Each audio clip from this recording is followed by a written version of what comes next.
Masjid Agung Syekh Yusuf, kemegahan arsitekturnya mempesona. Dibangun di pusat kota sungguh minasa, masjid ini jadi pusat peribadatan umat muslim di kampung Karayeng. Tak hanya megah, Masjid Agung Syekh Yusuf juga menyimpan syarat sejarah dan simbol dalam arsitekturnya.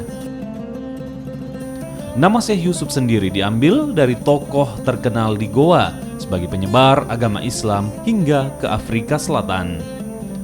Bentuk dan arsitekturnya pun tak ketinggalan, menyimpan simbol karakter masyarakat Goa. Bentuknya diambil dari filosofi kepribadian warga Goa yang selalu menjunjung tinggi kebenaran. Yang paling baik adalah arsitekturnya ini melambangkan budaya Goa. Ya, mulai kita lihat dari dia punya menara. Dua menara itu, kemudian simbol-simbol di atas ini semuanya adalah simbol Appa Sulapa. Ya, Appa Sulapa itu berarti kesempurnaan dalam pribadi-pribadi terbaik di Sulawesi Selatan. Jadi ini menandakan karakter orang Goa yang tegak lurus. Dia bisa membedakan yang benar dan yang salah.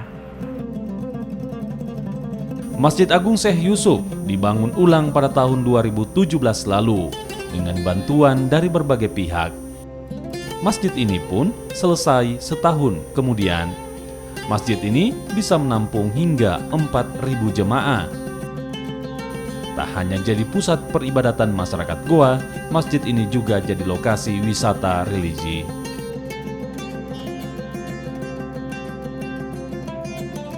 Masjid berlantai 2 ini dapat menampung sebanyak 6 hingga 7.000 jamaah. Dan uniknya lagi, masjid ini sengaja tidak diberikan pagar yang mengartikan bahwa siapa saja dapat beribadah di masjid ini. Aprianto Jabli, Nila Rustam, Kompas TV, Goa.